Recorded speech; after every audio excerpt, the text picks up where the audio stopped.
wannan abin da ake min a rayuwar nan. Fi sabilillah a ce kana zama da mace ba za ka yi mata abu ba za ka yi ma abin da kake so ba. Fi sabilillah ba na san irin wannan rayuwar. Saboda me in ban da aure sunna annabi ne ta yama za ka zauna da mace irin wannan.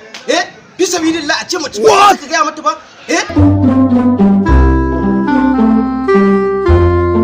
Amma bari je fadan nan dai mu.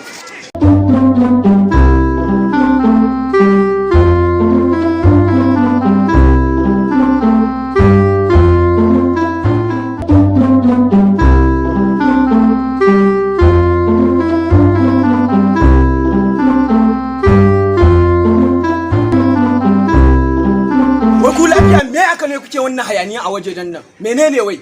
Wannan bawan Allah da kake gani ya je ya kashe matar shi warwas. Na rantse da Allah kake yau za ka da magana. Ya kashe matar shi mun shiga. Ya tare da shi ya kashe matar shi. A gaban sarki. Dauka ran da mai wuka sarki Allah baka yawan rai. Rukan nan ka gani ya ta furgita ka. Kai bawan Allah yanzu kana nufin da gaske ka kashe matarka? Ta mutu. Wuka ka buga mata? A ciki. Oh no. Ai wata canza. Amma Allah ya da mana sarki wannan bawan Allah ya kamata an kira dan hukunci ya sanar da hukunci kashe ta ba ka tabbatar da ka kashe ta ko to ka kashe banza what saboda ni kaina yau da na biya zuciya da na kashe matana what